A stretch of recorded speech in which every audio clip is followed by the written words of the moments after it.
हमारी जमीन जिसके सेंटर में एक कोर मौजूद है और ये है हमारा सोलर सिस्टम। इसका भी एक सेंटर है जिसे हम कोर कहते हैं और वो है हमारा सूरज। लेकिन क्या आप जानते हैं कि एक गैलेक्सी का सेंटर कहाँ होता है? मतलब कि एक गैलेक्सी के पास कितनी कोर्स होती हैं? अगर आप जानते हैं तो नीचे कमेंट करके बताएं। आप जरा इस तस्वीर को देखें। ये तस्वीर किसी बाइनरी स्टार सिस्टम की नहीं है बल्कि हमारी जमीन की सबसे करीबी एंड्रोमेडा गैलेक्सी के कोर की है। अगर आप इसके सेंटर को कोर से देखेंगे तो आपको यहाँ बहुत ज्यादा रोशनी दिखाई दे रही होगी और ये रोशनी इसके सेंटर में मौजूद सुपर मैसिव ब्लैक होल की है। लेकिन हबल स्पेस टेलीस्कोप की इस तस्वीर में M31 की कोर के बिल्कुल साथ आपको एक और चमकती हुई चीज दिखाई दे रही होगी जो ना सिर्फ बहुत ज्यादा रोशन है बल्कि इसकी खासियत भी ऐसी है कि वो इस गैलेक्सी के सेंटर में मौजूद सुपर मैसिव ब्लैक होल से भी ज्यादा रोशन है।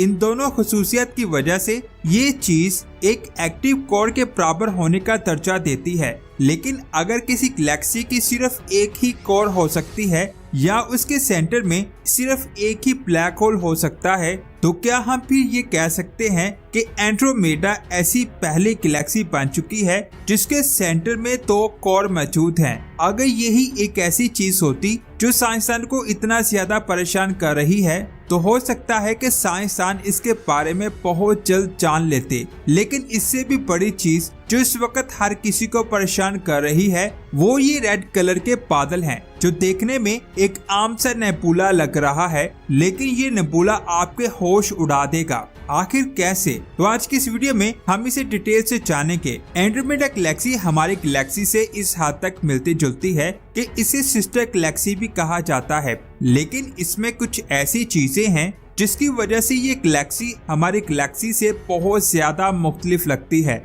इसकी कोर के बारे में तो हम बात कर चुके हैं लेकिन अगर हम इसे ग्लोबुलर क्लस्टर को देखें तो ये हमें बहुत ज्यादा परेशान कर देते हैं। एंड्रोमेडा गैलेक्सी हमारी गैलेक्सी से 2 गुना ज्यादा बड़ी है लेकिन यहाँ हमारी गैलेक्सी के पास 150 ग्लोबुलर क्लस्टर मौजूद हैं तो एंड्रोमेडा के पास 450 ग्लोबुलर क्लस्टर मौजूद हैं। अब यहाँ 2 सवाल आते हैं। पहला ये कि एंड्रोमेडा में एक साथ इतने ज्यादा ग्लोबुलर क्लस्टर कैसे हो सकते हैं और दूसरा कि इसमें 500 मिलियन साल से लेकर 12 बिलियन साल पुराने कॉस्मिक ऑब्जेक्ट कैसे हो सकते हैं जबकि इस गैलेक्सी की उम्र हमारी गैलेक्सी से काफी छोटी है। यानी इस टाइम पीरियड में गैलेक्सी को प्रॉपर फॉर्म होने में और इसकी ग्रेविटेशनल सर्कुलेशन को बैलेंस्ड होने में 1 बिलियन साल का वक्त लगता है जिसकी वजह से साइंसदान इस बात से भी परेशान है कि सिर्फ 9 बिलियन सालों में एंड्रोमेडा ने 400 से ज्यादा गैलेक्सीज को कैसे कंज्यूम कर लिया क्योंकि छोटी से छोटी गैलेक्सी को भी मर्ज होने में 40 से 50 मिलियन साल का वक्त लग जाता है और इनके टाइम पीरियड वेरिएशन के बावजूद भी ये सब एक आर्क पैटर्न क्यों फॉर्म करती हैं? अब इन दोनों सवाल को एक्सप्लेन करने के लिए साइंसदानों के दिमाग में सबसे पहला ख्याल ये है कि हो सकता है कि एंड्रोमेडा में 2 कोर्स होने की वजह से इसके अंदर स्विलिंग ग्रेविटेशनल इफेक्ट हो रहा है जिसकी वजह से इसके अंदर दूसरी गैलेक्सीज को अपनी तरफ खींचने की पावर बाकी गैलेक्सियों की निस्बत ज्यादा है। ये बात भी जान लें, यहाँ दूसरी गैलेक्सी सिर्फ एक बार गैलेक्सी से टकरा कर उसे कंज्यूम करती हैं तो वहीं एंड्रोमेडा ने पास्ट में बहुत ज्यादा गैलेक्सीज को कंज्यूम किया है क्योंकि इसकी ग्रेविटी मिल्की वे गैलेक्सी के मुकाबले में बहुत ज्यादा है जिसकी वजह से साइमल्टेनियस कोलिजन और सबमर्जन गैलेक्सीज को डिस्टॉर्ट नहीं कर सकी होंगी। और रही बात आर्क जैसे पैटर्न की तो वो भी M31 की अजीब सी ग्रेविटी की वजह से है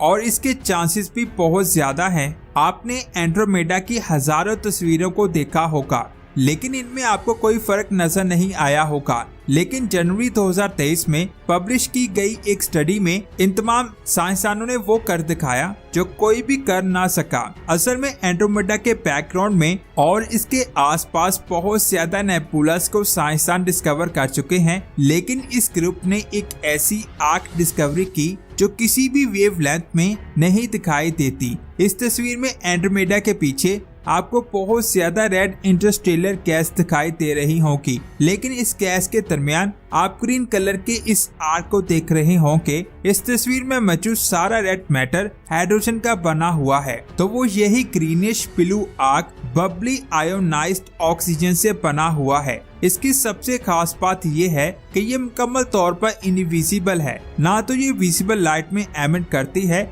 और ना ही इंफ्रारेड लाइट में और ना ही गैमा रेस में। ऊपर वीडियोस में जिन साइंसदानों का नाम आपको बताया गया है, उन्होंने भी इसे एक सर्टेन वेवलेंथ में ही डिस्कवर किया है। ये डिस्कवरी इतनी ज्यादा पुरअसरार है कि अगर आप उस वेवलेंथ के अलावा किसी भी दूसरी वेवलेंथ पर फिल्टर लगाकर इस तस्वीर को देखेंगे या फिर इस आग को ऑब्जर्व करने की कोशिश करेंगे तो ये आग खुद को रेडिएट नहीं करेगी, यानी कि इसकी कंडीशन में ये आपको दिखाई नहीं देगी, जैसा कि ये मौजूद ही नहीं है।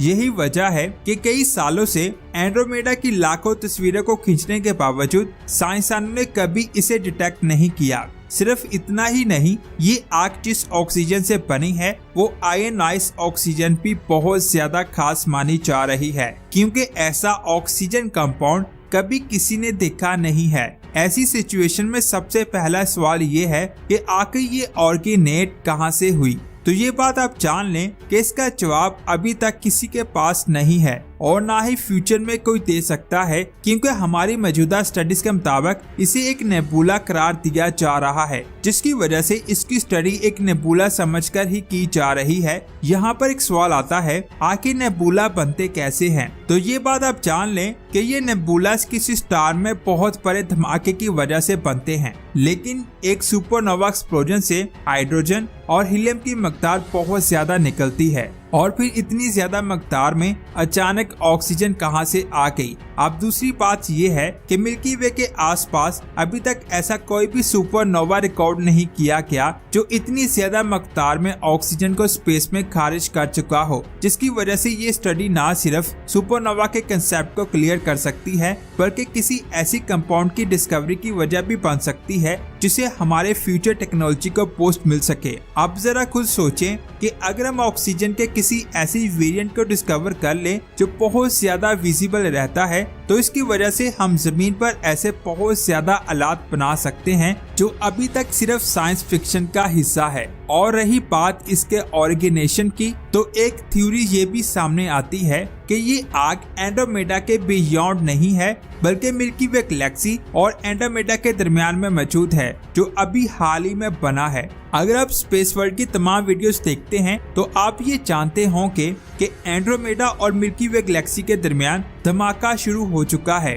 और दोनों गैलेक्सीज की हेलोस आपस में मिक्स हो रही हैं। अगर आप हेलो के बारे में नहीं जानते तो मैं आपको बता दूं, असल में ये गैलेक्सी की बाहर वाली लाइन में मौजूद बहुत ज्यादा कॉस्मिक डस्ट होती है जिसके अंदर डिफरेंट एलिमेंट्स मौजूद होते हैं। अब इस बात के चांसेस बहुत ज्यादा होते हैं कि जब इन गैलेक्सीज के हेलो मर्ज होने लगे होंगे तो उस वक्त इस आर्क की फॉर्मेशन किसी स्पेशल कंडीशन में शुरू हुई होगी, लेकिन अभी हम इस चीज को अपनी स्पिन के हिसाब से देख रहे हैं तो हमें ऐसा लग रहा है कि ये चीज एंड्रोमेडा के बियॉन्ड में मौजूद होगी। यहाँ इस बात को भी नजरअंदाज नहीं किया जा सकता कि अभी इस पूरी स्टडी को बहुत कम आलात के साथ पब्लिश किया गया है, जिसकी वजह से फ्यूचर में तमाम स्पेस एजेंसीज के पावरफुल टेलीस्कोप इस एरिया को स्टडी करेंगे तो फिर हमें करेक्ट डेटा मिल सकेगा। वैसे आपका इसके बारे में क्या ख्याल है, नीचे कमेंट करके जरूर बताएं। वीडियो अच्छी लगी तो लाइक करने के साथ साथ इसे आगे भी शेयर करें। मिलते हैं एक और शानदार वीडियो में, अपना बहुत सारा ख्याल रखें। अल्लाह हाफिज।